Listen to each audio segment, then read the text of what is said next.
This is Paul Joseph Watson reporting live from London for Infowars.com. Don't let the facts get in the way of your violent, hateful racism. Facts don't matter. Narrative matters. Conservatism is the new counterculture. The things you say are idiotic. Donald Trump. Donald Trump. Donald Trump. Donald Trump. Donald Trump. Oh, your dick, my love. What a tasty dick. Your dick is divine. But I wanted to talk to Paul Joseph Watson. Completely dishonest and agenda-driven reporting. You're the queen of fake news. But yeah, a lot of it was virtue signaling on steroids, right? Theresa May is a globalist. She's a Remainer. She did not back Brexit. She supports Sharia law. Her vagina is haunted. Radical third-wave feminists are calling for sodomy and lesbianism. Islam. Muslims. Islam. Muslims. Islam. Paul Joseph Watson, straight ahead from London, England. I'm Alex Jones. This is the Infowar. Oh, look, it's Alex Jones's little bitch. There are definitely ways to... Absolutely. Watson, come on.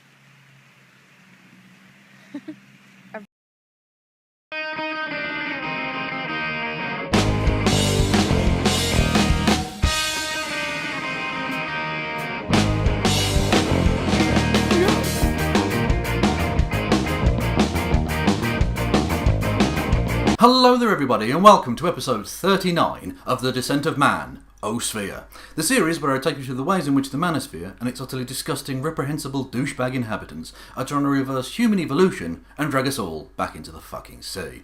And today we're dealing with a conspiratorial nutjob who's been accepted into the skeptic community. Yes, it's Paul Joseph Watson! And where else to begin with PJW but by establishing his conspiratorial fucking whack job credentials. Well, the White House continues to struggle to get its fairy tale straight on the death of Bin Laden. So if this gland that allows the pathway to spirituality and awareness to be blazed is covered, is calcified in sodium fluoride as a result of you drinking it through the water supply, then it's obviously going to not only have a detrimental effect with your health, but also with your mental awareness and spirituality. Which, of course, is probably one of the reasons why the Nazis were one of the first to put fluoride in the actual water supply.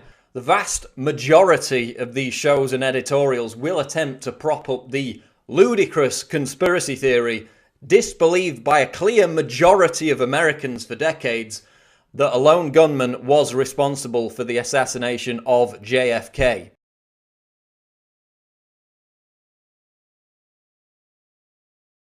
The EU and the single currency is a pet project of Bilderberg.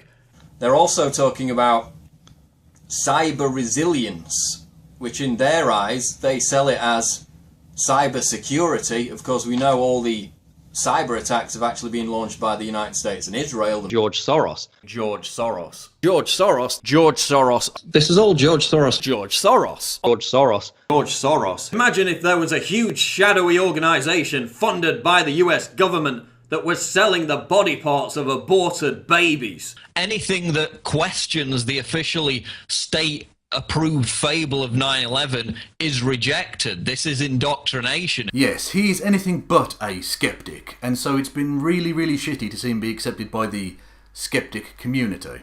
And one of the reasons that they've so warmly embraced this utter fucking scumbag is because he's essentially toned down that conspiratorial bullshit that I just showed you there on his YouTube channel anyway. It's not that he doesn't believe that stuff anymore. He still, I'm sure, believes that, 9/11 is an inside job, or that the Sandy Hook parents were crisis actors, or whatever fucking particular bullshit he happens to have bought into. It's just that he's toned that down on his YouTube channel. He's still the editor at large of Infowars.com, which is like Conspiracy Theory Central, but the skeptics have chosen to basically ignore that. Because on his YouTube channel, he does more sort of pop culture stuff about, feminism and SJWs, and he uses words like triggered a lot, so the skeptics have fucking lapped that up because they're so free-thinking. But like any good demagogue, you have to look below the surface to find out what the real agenda is. And he's using those more saleable pop culture topics to push that conspiratorial far-right fucking bigoted bullshit agenda. And it was about 3 or 4 years ago that change took place, where he decided to tone down the conspiracy stuff on the bigger platforms and sort of focus on those pop culture bits, because he's essentially being used as the kind of youth outreach officer for the Alex Jones InfoWars fucking conspiratorial army of dickheads. And if we ignore the morality of it for just a second, actually you have to say he's been very successful at doing it. But once you add the morality back in, he's a fucking utter complete scumbag who's pushing a potentially very, very dangerous agenda. And I bring all of this up at the start of the video because I want you all to bear that in mind, okay? When he's pushing those kind of pop culture topics, right? What he's actually selling you is the conspiracy theory fucking ridiculous race war thing that InfoWars has, where there's always a race war or the Third World War or whatever is about to start or has started or whatever. That's what he's fucking selling you. And if you're in the skeptic community who's welcomed this fucking piece of shit in, this utter dog turd of a human being into your little community, right? What you're doing then is enabling that far right fucking nonsense. You're enabling that. So how about you fucking stop it?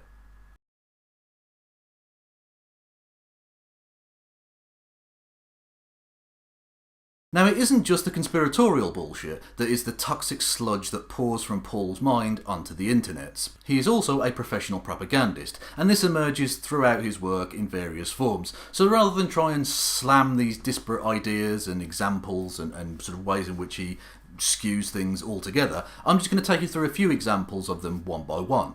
First, there is the outright lie. And who was the first on the scene to exploit the terror attack within hours? Jeremy Corbyn. You know, that's odd because I don't recall him visiting the scene of the London Bridge attack, Westminster, or Manchester. Oh really? You're going to stick to that line about Jeremy Corbyn, yeah? Really? Well, my, Paul, who's that at the scene of the Westminster Bridge attack about to lay flowers in honour of the victims?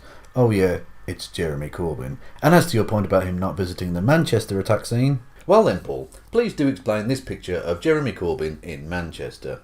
There he is with the Mayor and Chief Constable of the city. So you're a fucking liar. Also, there was another lie, this time by omission, in there from you, because the reason he didn't go to the London Bridge attack site is specifically because the police asked that major political leaders not go there in the days after the attack, as it may inflame local tensions, especially as it was in the midst of a general election campaign.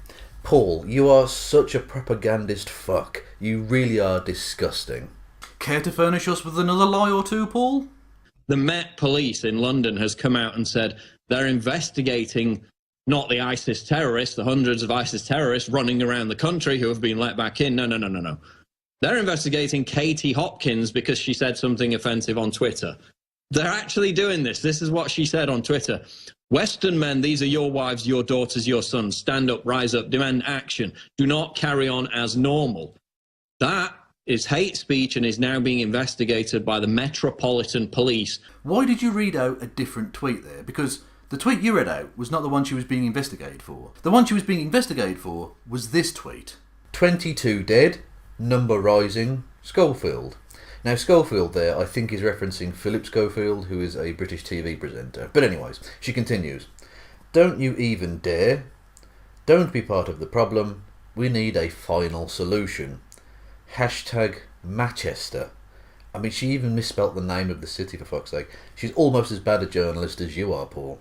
Yeah, invoking the Holocaust is significantly worse than the relatively tame shit that you read out. So why did you read out a different tweet? Oh, sorry, it's because you're a fucking propagandist, isn't it? But anyways, another aspect of Paul's work that comes through so fucking often is just the outright factual inaccuracies, which might in some cases be outright lies as well, but just as easily could be manifestations of his utter fucking ignorance. Yes, the West's policy in arming jihadists in Libya and Syria was a disaster, but Brussels suspended its bombing campaign against ISIS in Syria 8 months ago. Belgium hardly has a reputation for being a murderous invading empire. Firstly, Paul, there's no need to fucking shout every single word. I mean, just tone it down for fuck's sake, right? And secondly, do you honestly believe that Belgium was never a murderous imperialist power? I mean, really, are you fucking kidding me? Well, Paul, you should probably look up the history of a country which is nowadays called the Democratic Republic of Congo, but was variously called the Congo Free State and the Belgian Congo, whilst under Belgian colonial control.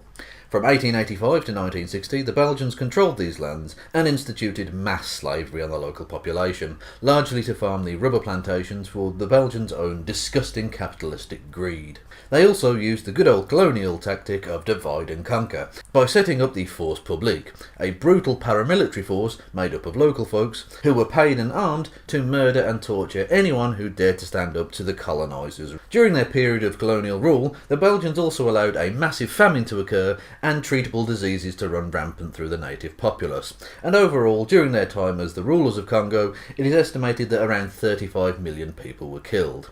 So yes, Paul, Belgium does have a history of colonial evil, you fucking dickhead. Now, I am not saying for a single second that the Brussels terror attack, which was being referenced in the initial clip by Paul, was justified in any way whatsoever because of Belgium's past, okay? I'm not saying that, or any sort of similar straw man bullshit argument that I'm sure the trolls will try and make anyway. I'm not saying that, okay? In fact, I'm not actually really saying anything about that attack. What I'm doing is showing Paul's outright inaccuracy, which might be a lie, it might be ignorance, it doesn't really matter because the result is the same. Anyways, next example. Now, a lot of people think that Alex Jones is a kind of act, that it's put on, this radio personality that he has. But if you meet him and you hang around with him, what you see is what you get. That's Alex Jones. He's like that all the time. Well, you may want to consult with Alex Jones's lawyers because they seem to disagree with you. During his child custody case, Jones's lawyers claimed that he was merely playing a character. So maybe you should get together with your master and decide on whether that's true or not, you pair of incompetent twats. And another aspect of Paul's work is the double standards and hypocrisy. Oh my god, the fucking layers upon layers of double standards and hypocrisy within his work. I mean, for fuck's sake, it's ridiculous. Firstly, there's this bullshit. Here's the truth about capitalism. It's the single greatest force in history to alleviate suffering, bring billions of people out of poverty, and create healthier, more prosperous societies and higher living standards for all. Socialists don't even know what capitalism is. They confuse capitalism with corporatism. Corporatism is the opposite of free market capitalism because it depends on collusion between well-connected large corporations and the state. Yeah, that's a particular favourite go-to argument of the ANCAPs/libertarians/conservatarians, or whatever Paul has chosen to call himself this week. And this argument is such an obvious case of trying to have your cake and eat it, and it blatantly ignores actual fucking reality. Look, you ANCAP idiots, you have to choose one of the two arguments here. Either we live in capitalism, in which case you can then, sing the praises of the bits you like, but you do have to also account for all of the evil shit that happens under capitalism too, like the slavery, and the fucking sweatshops, and the huge amounts of inequality, and the huge amounts of poverty that exist in capitalism. Or you can choose to go down the ridiculous, ahistorical bullshit line of argumentation that says that we actually live under corporatism because government. And if you decide to go down that line of fucking ANCAP fantasyland bullshit thinking, then you can't then turn around and say, oh, capitalism took, 100 billion squillion gazillion people out of poverty. Because under that definition of capitalism, that utterly ludicrous definition of capitalism, the absolutist free market Ayn Rand fucking wankfest definition of capitalism, we've never had capitalism. That kind of capitalism has never existed, at least not on planet Earth. So which definition are you going to choose? And you do have to choose one, right? Because if you continue to just chop and change between those two definitions, as is convenient for whatever you happen to be arguing about on fucking Twitter or Facebook, because let's be honest, the ANCAPs only really exist on the fucking internet. But if you continue to just chop and change like that for your own convenience, that is intellectual dishonesty of the most blatant and repulsive kind. So pick a definition, pick one definition, and fucking stick to it.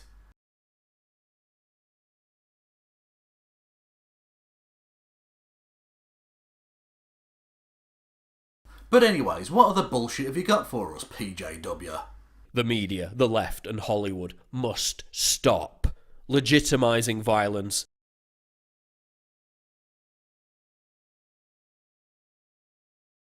Political violence of all stripes, be it right-wing, left-wing or Islamic, should be denounced. The right disavows its violent extremists. Oh, really? So you'd never, say, give a platform to and sit there fucking agreeing with basically everything said by someone like Tommy Robinson, who has a string of criminal convictions, including for violence, and was even filmed getting into a fist fight at a horse racing event recently.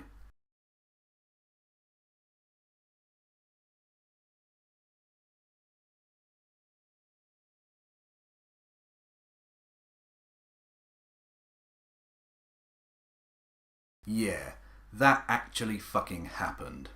But anyways, yeah, Paul, I suppose you'd never pal around with someone like that, some sort of violent fucking maniac like Tommy Robinson? Oh yeah, that's exactly what you would do.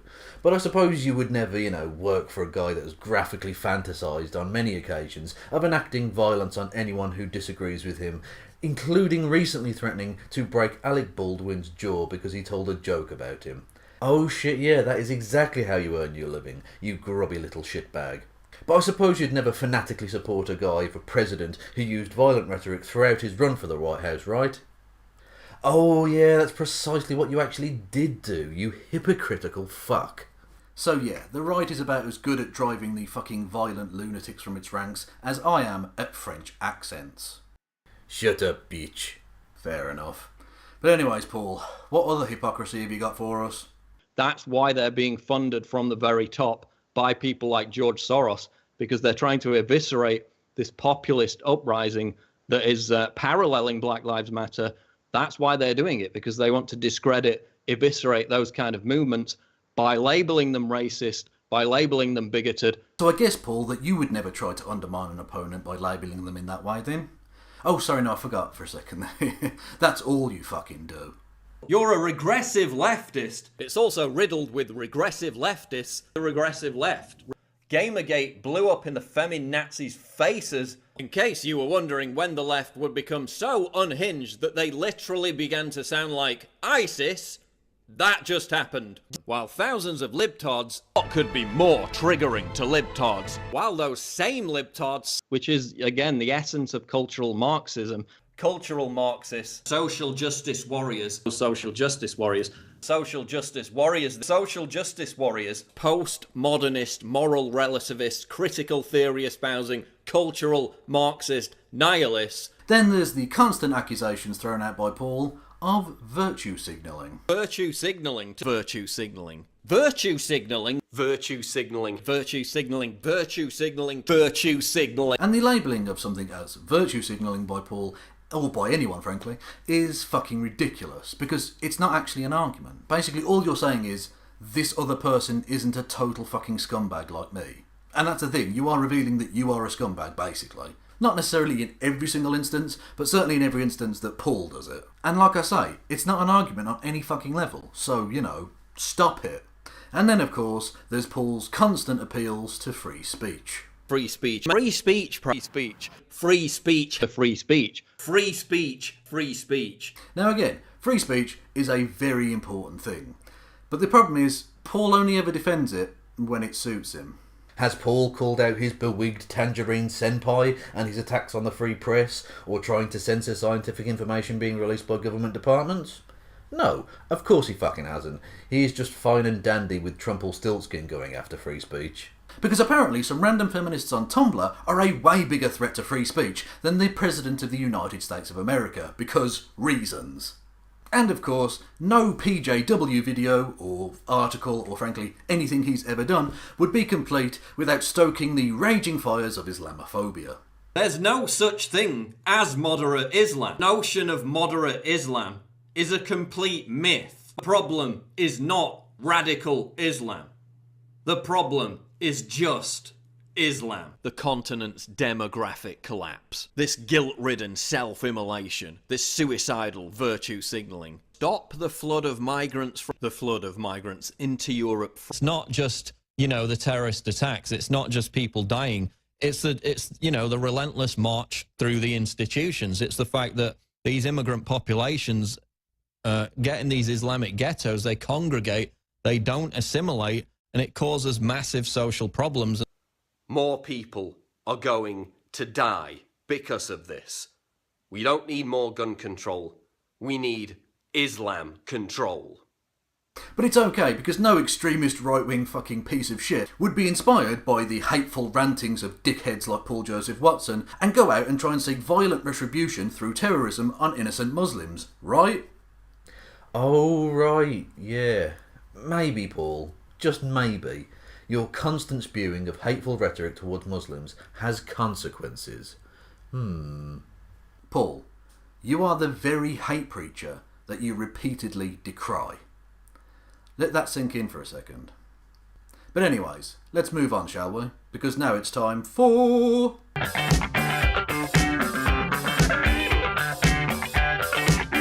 Yes, it's the inevitable bit about rape. Ugh. Now, I haven't got time for a particularly in-depth inevitable bit in this episode because I've just got so much fucking PJW herpaderp to cram into this episode. But suffice it to say, I could produce an hour or two's material just on his rape apologetics bullshit alone. But sticking on the theme of what a propagandist hack piece of shit he is, let's see him throw out some politically motivated rape accusations against a former President of the United States.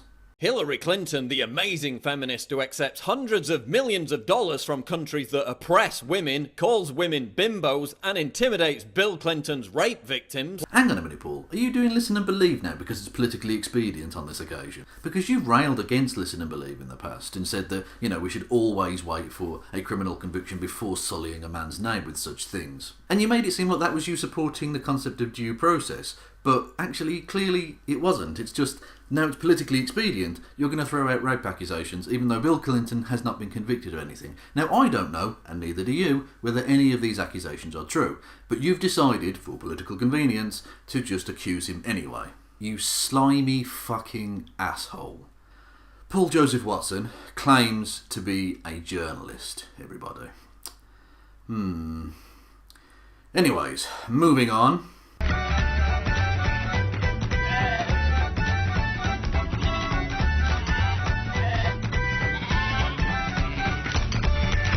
Now I'm going to take a look at a Paul Joseph Watson video entitled America, the Greatest Nation on Earth.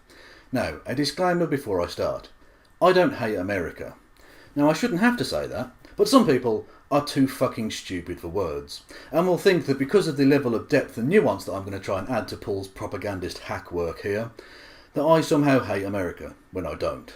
Now, this is by no means Paul's most conspiratorial or hateful or racist video by any stretch of the imagination. But it is probably his most one-sided and propagandistic, which is really fucking saying something. So I'm going to try and add a counterbalance to that nonsense in order to try and rectify some of the bullshit he's spewed out into the world. Let's take a look, shall we? Guess how leftists, millennials, and Black Lives Matter morons decided to celebrate the 4th of July? Did they manage to drop their demented obsession with identity politics and hating America for just 24 hours so that Independence Day could be respectfully observed? America! And it's a no. They hijacked the occasion to make hashtag America was never great trend on Twitter. Firstly, Paul, well done on lumping all leftists together in one monolithic block, you propagandistic hack. And secondly, the no thing that you do in so many of your fucking videos. Yeah, well, it doesn't fucking work on this occasion because you have to actually give the example of the thing and then say, and no. The joke doesn't fucking work in this video. It's ridiculous, you fucking idiot. Anyways, on you go. They hijacked the occasion to make hashtag America was never great trend on Twitter. America was never great. It was founded on imperialism, genocide, and slavery. People from my continent came and stole the land. For that, I'm sorry. Well, if you bothered to pay any attention at school, America was founded on a revolt against imperialism. That's why they celebrate July the 4th. Right, Paul, reading someone's argument out in a stupid voice in order to undermine the person rather than the argument is a really low tactic that you do in loads of your fucking videos. That All Lives Matter crowd real quiet today on the Muslim ban. STIs are a health issue. We don't stigmatize diabetes. Why do we stigmatize herpes? Hashtag shout your status. If Theresa May teams up with this lot, I predict a riot. Trump order begins by invoking 9/11 3 times. 9/11 hijackers were from Egypt, Saudi Arabia, UAE and Lebanon. None of those countries banned. Serena Williams won a Grand Slam while she was pregnant, so every man should probably shut up about everything forever. My thoughts are with those in Manchester and the UK tonight, and I'm disgusted and unsurprised at Trump supporters exploiting this tragedy. And it's that kind of bullshit that is one of the reasons that you are such a massive propagandist hack. But anyways, as to your argument about America not being imperialist because it was founded by a war against an imperialist nation, that is so fucking stupid it makes my bollocks ache. The American Revolution was 250 years ago, for fuck's sake, give or take a few years. And in the intermittent 2.5 centuries, lots of fucking shit has happened, including America founding a massive fucking empire, which it controls through money and war. Lots of money and lots of war. Genocide? Oh, you mean genocide against Native American tribes, all of whom were committing genocide against each other long before white people ever showed up. Genocide is the intentional slaughter of people. If whites committed genocide by bringing diseases to which Native Americans weren't immune, then people in Central Asia were responsible for the genocide of whites when the Black Plague hit Europe. That's not genocide. Paul, I do have to ask, do you have any arguments that aren't fallacious piles of shite? I mean, it's ridiculous. Virtually everything you ever say is just nonsense. Anyways, firstly, just because the Native American tribes were killing one another in wars and all the rest of it, does not mean that the white European settlers were okay to just go around slaughtering them as well, okay? Did your parents not teach you the basics that you can't just point at another naughty boy and say, look what he's doing, as a defence for yourself? That's deflection. And a heads up to everybody, he uses this bullshit line of argumentation so fucking often, and repeatedly during this very video. And secondly, Paul, you reveal what a lying streak of shit you are, because the 100 million or so Native Americans that were killed by those white European settlers, or the descendants thereof, were not killed solely by disease, you propagandist hack. Okay, trigger warning, the next few seconds are going to be gruesome as fuck. But I think it's worthwhile because, Paul, I do have to ask you, which disease decapitated these people? Yeah, I don't think it was a disease, was it? To quote the American national hero, General Phil Sheridan, the only good Indian is a dead Indian. So no, they weren't just killed by disease. They were killed by brutal military force. You propagandist hack fuck. Slavery. America abolished slavery in 1865. In 2016, there are still 46 million people enslaved around the world. 18 million in India, 660,000 in sub-Saharan Africa. You don't give a shit about those people though, do you? Well, you don't give a shit about them either, so you can shut the fuck up with that particular canard. And again, Paul, pointing to somebody else's slave trade is not a defence of the transatlantic slave trade. It's not a fucking argument, bruh. And whilst, yes, America did abolish slavery in 1865, you fail to mention the 200 or so years of it being legal before then. That's sort of slightly inconvenient for you, isn't it? Which also involved the ownership of about 12.5 million human beings by other human beings, which is, you know, pretty fucking shabby behaviour. And you also saw fit to not mention the fact that it was the most bloody war in American history that it took to solve that issue. And, of course, the century or so after that of Jim Crow oppression against African Americans. And, of course, the voter suppression that's gone on throughout that period and ever since. But apart from all of that, Paul, good point. America was never great to minorities or women, but if you had the privilege of being a white male, it's been the bee's knees. In 1920, women in America received universal suffrage. That didn't happen in Saudi Arabia until 2015. Again, Paul, pointing to somebody else's fuckery is not a defence of your fuckery, or America's fuckery on this occasion. Also, do we think that the West propping up by buying oil and selling weapons to the Wahhabist Saudi royal family might have had some negative impact on voter reform in that country? Do you think that might have had some impact at all? And whilst we're on the topic of America's supposed love of democracy, don't make me go through the list of democratic nations that have been overthrown by America, because we'll be here all fucking day. So America ended slavery, gave women the right to vote, enshrined free speech in the First Amendment, allowed its citizens the right to self-defense, generated untold wealth through free market capitalism. Whoa there, horsey. Free market capitalism? I thought it was corporatism. Oh no, sorry, no, it suits your argument this time, so now it's free market capitalism. Yes, intellectual consistency, FTW. If America is so bad, why does everyone want to get there? I'll tell you why. Because Mexico is a shithole, Guatemala is a shithole, and El Salvador is a shithole. So Mexico, Guatemala and El Salvador are, to use your phrase, shitholes. Can we think of any reasons as to why that might be the case? Firstly, Mexico. Well, the obvious thing to note is the huge swath of land that America stole from Mexico, lands which would later be found to be rather oil-rich. Although, in hindsight, it might have been for the best that the Mexicans had not had this oil-bearing land, because if they had, the Americans would almost certainly have liberated them by now. The US government also interfered in the Mexican Revolution in 1917, killing hundreds of Mexican servicemen and further destabilising a very bad situation. And of course, throughout the rest of the 20th century, the United States has been the source of illicit guns and the destination for the produce, which has sustained the drug trafficking industry, which has totally fucked Mexico for generations now, and killed untold numbers of Mexican people. Now on to Guatemala. Now this one is almost entirely the United States' fault, as it was the US government and the CIA who backed the overthrow of the democratically elected government of Jacobo Arbenz in 1954. They did this ostensibly to ensure that the American United Fruit Company could retain their total grip of the Guatemalan economy. The Americans installed the brutal and murderous Carlos Castillo Armas and a series of other fascist dictators after him that brutally suppressed the Guatemalan people, killed millions, and turned Guatemala into a virtual slave state for much of the rest of the 20th century. But it's okay, because in 1999 Bill Clinton said sorry, so everything's just fucking dandy then. And finally, El Salvador, where in the 1980s the US backed a fascist military junta to take over the country, and working alongside that junta was a lovely guy by the name of Roberto Dubuisson, who was the leader of fascist death squads who tortured and killed tens of thousands of innocent people. He was trained and funded by the United States government for precisely this purpose. The civil war which raged across El Salvador until 1992 was worsened badly by American interference, and all but destroyed the economy and crippled the nation's already weak infrastructure. So maybe, Paul, just maybe, the horrific interference in these countries by the United States, solely for its own economic and political benefit, might have had something to do with why they are, to use your term, shitholes. Now, am I saying that America is solely to blame for the condition of those countries? No.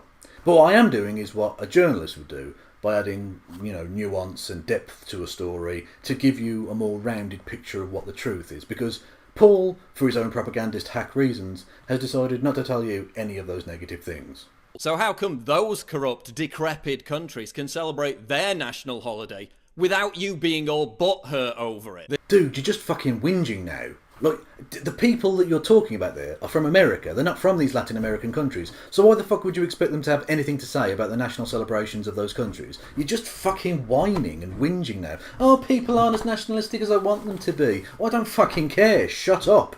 The history of the world is the history of struggle, conquest, and warfare. No country was ever perfect, but America led the world in the march towards prosperity, equality, and freedom. So led the way, did it? In all of those areas, yeah? Oh, okay. Let's take a look, shall we? Well, in terms of prosperity, the OECD ranks the United States as third worst in the world in terms of its wealth inequality coefficient, and second worst in the world in terms of relative poverty percentage. So not only are they not leading in terms of prosperity, they are lagging way behind in many key areas. In terms of equality, well, there's another swing and a miss from you, Paul. The USA was the 21st nation to legalise same-sex marriage nationwide. The United States were the 12th nation in the world to give the WOMs the right to vote, a full 27 years after New Zealand had done it. The US was the 11th of the major slave trading nations to abolish the practice, a mere 70 fucking years after Denmark had done it. And in most nations, it didn't take the bloodiest war in the country's history to sort it out, for fuck's sake. And of course there was that little matter of it slaughtering 100 million of the native inhabitants of the land. So no, America most assuredly was not leading the fucking way on equality. And in terms of freedom, Paul, you can go fuck yourself. The US has the highest per capita and total prison population of any country on Earth. As previously mentioned, it lagged way behind in terms of freeing its massive slave population, and even when it eventually did so, it instituted a century of Jim Crow oppression upon its black population, which lasted until the 1960s, for fuck's sake. There was the inhuman internment of the Japanese-American population during the Second World War, and the constant wars and drone striking of virtually every brown population on the fucking planet. And of course, who could forget the illegal rendition, or to be more honest, fucking abduction of suspects, and detention without charge and torture of inmates at Guantanamo Bay, which is still ongoing now. So no, Paul, America has not led the fucking way in terms of prosperity, equality, or freedom, you utter prick. Now, am I saying that America has done nothing positive in those areas? No, not at all. But what I am doing, again, is doing something that Paul should be doing because he considers himself to be a journalist. He isn't. He considers himself to be one. He's just a propagandistic hack. But anyway, I'm giving you a much more rounded view of things here, okay? Because America has a dark and complicated past. And there's nothing wrong with accepting that. Doesn't mean that you hate America. Doesn't mean that America's like an entirely evil or horrific place. But it does have those elements within it, within its past and within its present, and presumably within its future. And what I'm doing is telling you that fully rounded story that Paul Joseph Watson is refusing to. And I can think of no greater condemnation of him as a journalist than the fact that I, some random guy in his living room making YouTube videos in his spare time, am giving you a more rounded journalistic view of this. I'm literally adding more levels of nuance and depth to this story than he did in the video, or than he has done with any of the stories he's ever produced. It's ridiculous. Well, imagine my shock. Well, imagine my shock. Imagine my shock. Imagine my shock. Well, imagine my shock. Imagine my shock. Well, imagine my shock. Well, imagine my shock. And imagine my shock. Now, given what we've learned during the course of this video about Paul Joseph Watson's video making style, I present to you my condensed version of a Paul Joseph Watson video. I'm Paul Joseph Titson for tinfoilwars.com. Muslims, cultural Marxists and feminists are doing stuff that I don't like. Imagine my shock. Muslims, terrorists, brown people in general, be afraid of them, be very afraid of them. Can Hillary Clinton go one day without being a total bitch? And it's a no. Today she inhaled oxygen and exhaled carbon dioxide. What a callous bitch. Donald Trump could literally shart into my cereal, and I would gladly eat it with a smile. Capitalism is perfect in every way possible. Everything about modern society is bad and degenerate, because the past was perfect in every way possible. Shut up, minorities. Muslims! Putting weird vocal emphasis into every sentence. Now let's pretend that science backs up my opinion, even though I'm obviously a massively anti-science pubic louse of a person. Misleading cherry-picked statistics that at least on the surface back up my point. Muslims! Libtards and communists, which are apparently the same thing. Who lives in a pineapple under the sea? SpongeBob SquarePants. Absorbent and yellow and porous is he. SpongeBob SquarePants. You are colossally retarded if you disagree with me in any way whatsoever. What could be more triggering to libtards than my face and this slogan? Get your new premium quality "Conservatism is the new counterculture" t-shirt right now. Now, I think we can all agree that what we just witnessed has rendered all art pointless. That was very much the pinnacle, the peak, the zenith of Western culture. And it's my gift to you. You're welcome, world. But anyways, I am so unbelievably done with Paul Joseph Watson at this point. And there's so much I didn't get to cram into this video because there's just not enough fucking time. I mean, that fucking weird Titson thing, I found time for that, obviously, but these really important issues, no. But suffice it to say that basically any topic you can imagine, Paul Joseph Watson has probably said something absolutely appalling about it. He's probably made up some conspiracy theorist bullshit, or at least believed someone else's made up conspiracy theory about it, and has almost certainly said something horrifically offensive and needlessly offensive, and probably libelous about the people involved. Because basically his MO comes in two parts. As extensively discussed in this video, he's a propagandist hack piece of shit, and also he's just a dick. He has to be a dick about fucking everything. And I think it speaks volumes as to the quality of people who exist, lurk, congeal on this website, that he has been quite so successful, given that basically all he does is those two things. But like I say, even though there were loads of really important topics I didn't get around to talking about, I'll probably revisit Paul Joseph Watson's oeuvre at some point and cover some of those topics, because he's just a constant flowing fucking stream of herpaderp.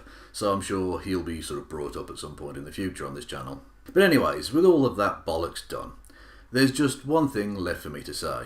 And rarely has this been more deserved than on this occasion. Paul Joseph Watson, go fuck yourself.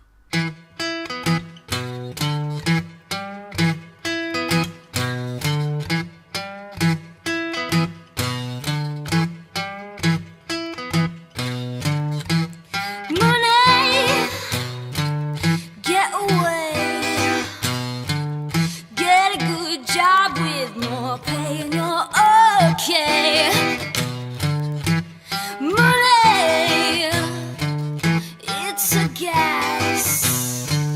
Grab that cash with both hands and make a stash. New car, caviar, four-star daydream. Think I'll buy me a football team.